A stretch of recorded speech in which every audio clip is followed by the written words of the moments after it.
علی بھائی، انسان بار بار کوشش کرتا ہے کسی چیز کے لیے، دعا بھی کرتا ہے، لیکن وہ چیز اسے نہیں ملتی. فار ایگزامپل میں ایک CA کا اسٹوڈنٹ ہوں، بار بار کوشش کے بعد بھی پیپرز میں فیل ہو جاتا ہوں، مجھے کیا کرنا چاہیے؟ ٹھیک ہے، کوشش کی ہے تو پھر اپنی آپ فیلڈ بدل لیں. اب یہی ہوگا، اگر آپ نہیں کر پا رہے تو اب میں یہ تو نہیں کہوں گا کہ آپ نقل لگا کے ڈگری لے لیں یا جعلی ڈگری لے لیں. یہ ہو جاتا ہوتا ہے انسان کو. اب مجھے بتائیں، حضرت علی کی کبھی خواہش تھی کہ خلافت راشدہ ختم ہوتی؟ اپنی جان بھی چلی گئی، خلافت دوبارہ واپس تو نہیں آئی. آج تک ہم رو رہے ہیں. سیدنا علی کا قول ہے، میں نے اپنے ارادوں کے ٹوٹنے سے اللہ کو پہچانا ہے. بعض اوقات اللہ کی مرضی اور ہوتی ہے، اس لیے کہ آزمائش. فرعون کو اللہ نے بادشاہ بنایا آزمائش کے لیے، اور موسیٰ علیہ السلام کے ذریعے نجات دی. اللہ تبارک و تعالیٰ کے یہ فیصلے ہوتے ہیں. دنیا میں ظاہر ہے حق اور باطل کی کشمکش تو رہے گی، اسی طریقے سے کامیابیاں اور ناکامیاں. صحیح مسلم میں آلموسٹ 60 کے قریب احادیث ہیں تقدیر سے متعلق. بخاری میں بھی ہیں، مسلم میں کتاب القدر chapter, the chapter of destiny, اس کی آخری حدیث ہے کہ حضرت ابو ہریرہ کہتے ہیں نبی علیہ السلام نے مجھے یہ نصیحت کی تھی کہ اے ابو ہریرہ، جو چیز تمہیں نفع دے اس کے حصول کے لیے پوری کوشش کرنا، اور دیکھنا کاہلی نہ کرنا، سستی نہ کرنا. پھر بھی اگر رزلٹ تمہارے خلاف آئے، اور ساتھ اس میں الفاظ ہیں، اور اللہ سے مدد بھی طلب کرنا. خالی مدد نہیں، خالی کوشش نہیں، دونوں چیزیں پیرلل میں.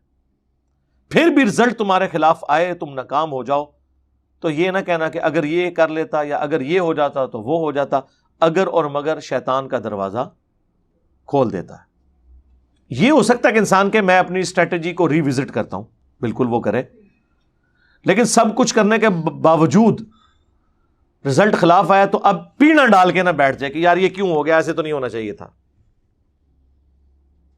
ہماری بھی کئی ایک خواہشات ہیں جن کے بالکل اپوزٹ ہوا ہوتا ہے. یعنی میں آپ کو پرسنلی بتاؤں، میری کبھی خواہش نہیں تھی کہ عمران خان صاحب کے آنے کے بعد ملک اس طریقے سے نیچے چلا جاتا، لیکن صرف میری خواہشات سے یا عوام کی خواہشات سے تو کچھ نہیں ہونا. آپ نے بھی تو کوئی کوشش کرنی ہے. ہم نے کبھی سوچا تھا کہ ہم جو ہے وہ 20-25 سال پیچھے جا کے گریں گے؟ ہو گیا. لیکن اب یہ اللہ پہ نہیں آپ ڈال سکتے، ہمارے اپنے کرتوت سامنے آئے، چاہے گزشتہ حکمرانوں کے ہوں چاہے موجودہ حکمرانوں کے، سب نے اپنا پورا حصہ اس میں ڈالا ہے. ٹھیک ہے، اور اب آپ دیکھ لیں کس لیول تک ملک پہنچ چکا ہے. تو خواہشات سے صرف کچھ نہیں ہونا، کوشش بھی کرنی ہے.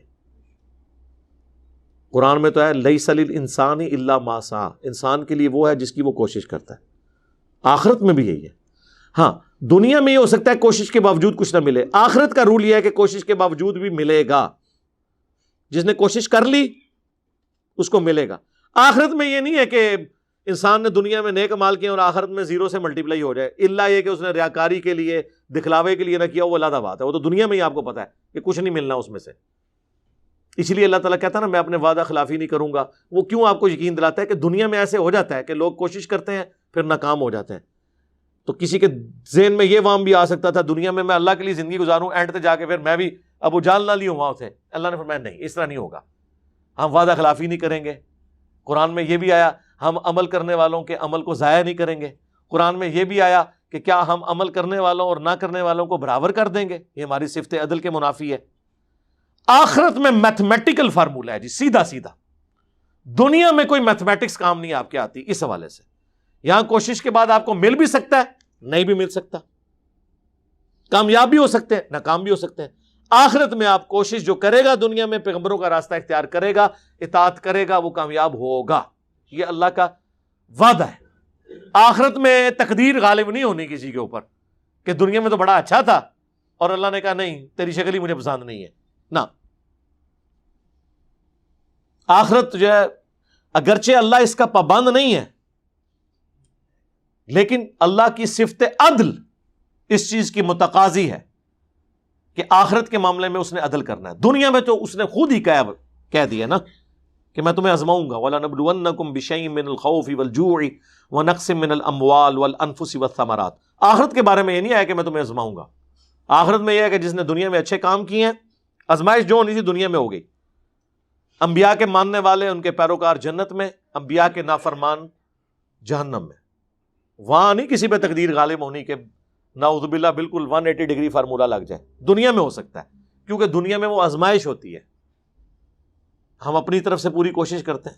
نبی علیہ السلام نے کتنی کوشش کی کہ اہل مکہ ایمان لے آئیں, لیکن 125 بندے مسلمان ہوئے 13 سالوں میں. فتح مکہ پہ چلیں طلقاء ہوئے, لیکن at the end of the day اور کئی کفر کی حالت میں مر گئے. کیا حضور کی خواہش تھی کہ ابو جہل بغیر ایمان کے جاتا؟ حضور کا اپنا چچا ابو لہب بغیر ایمان کے جاتا؟ نہیں. ہاں آپ لوگ کہتے ہیں کہ بازید بستامی جس گلی سے گزر جاتے تھے لوگ دیکھ لیں تو کلمہ پڑھ لیندے سن. واہ واہ واہ واہ, اللہ کے نبی کو دیکھ کے تو کوئی کلمہ نہیں پڑھتا تھا. اللہ کے نبی تو دعوت بھی دیتے تھے تب بھی نہیں تھے کلمہ پڑھتے آپ کے بزرگان دین اس وقت کے. اچھا, اس کا مطلب ہے بازید بستامی کی خواہش تھی کہ لوگ بغیر کلمے کے دنیا سے جائیں. وہ کہتے ہیں بعد میں پھر وہ نقاب کرتے تھے کہیں کوئی دیکھ کے کلمہ ہی نہ پڑھ لے. ہاں ہاں,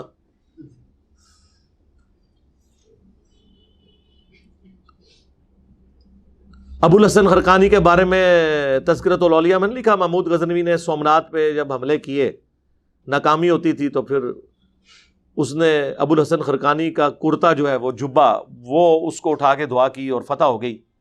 رات کو خواب میں ابو الحسن خرقانی آئے اور ناراض تھے کہ تو نے میرے جبے کی قیمت کتنی کم لگائی ہے. ہاں, تذکرۃ الاولیاء فرید الدین عطار 800 سال پہلے کتاب لکھی گئی ہے. تبلیغی جماعت کے فضائل اعمال کے اندر جو نصاب کی کتاب ہے اور فضان سنت بریلویوں کی, اس میں باقاعدہ اس کے حوالے ہیں. دنیا میں جتنے بابوں کی کہانیاں ہیں نا وہ ساری اسی کتاب سے ہیں, عربی میں لکھی گئی ہے. تذکرۃ الاولیاء 800 سال پہلے اس میں واقعہ لکھا ہے. ابو الحسن خرقانی نے کہا تو نے میرے کرتے کی اتنی کم قیمت لگائی, اگر تو یہ دعا کرتا نا قیامت تک اس سرزمین پہ کوئی کافر نہ ہو تو یہ بھی تیری دعا قبول ہو جانی تھی. واہ واہ واہ. تو یہ کرتا اللہ کے نبی کے پاس آ جاتا نا تو پوری امت کا ہی بیڑا پار ہو جاتا. اور جن لوگوں کے پاس اللہ کے نبی کے کرتے تھے انہوں نے قادسیہ اور یرموک میں ہاتھی گرائے ہیں ان کرتوں کو دکھا کے.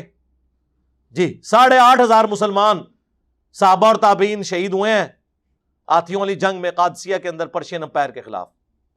ہزاروں مسلمان رومن امپائر کے خلاف یرموک میں شہید ہوئے ہیں. تب جا کے اسلام جو ہے وہ اس کے قدم جمے ہیں ان کے خلاف. وہ تو نہیں رسول اللہ کا کرتا لے گئے, تبرک کی حد تک تھا وہ ہم مانتے ہیں. صحیح مسلم میں حدیث ہے اسما بنت ابی بکر کے پاس رسول اللہ کا کرتا تھا جو سیدہ عائشہ سے انہوں نے لیا تھا چونکہ یہ بڑی بہن تھی ان کی, اور وہ اس کا دھون مریضوں کو پلاتے تھے.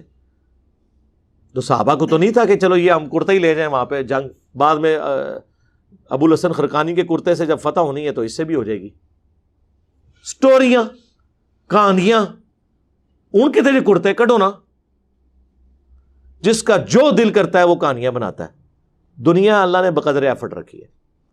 ہم تو آپ کو صرف آٹزانہ انداز میں کہہ ہی سکتے ہیں کہ مرنے سے پہلے اے مسلمان کر لے اس پہ غور, کتابوں کا خدا اور ہے بابوں کا خدا اور.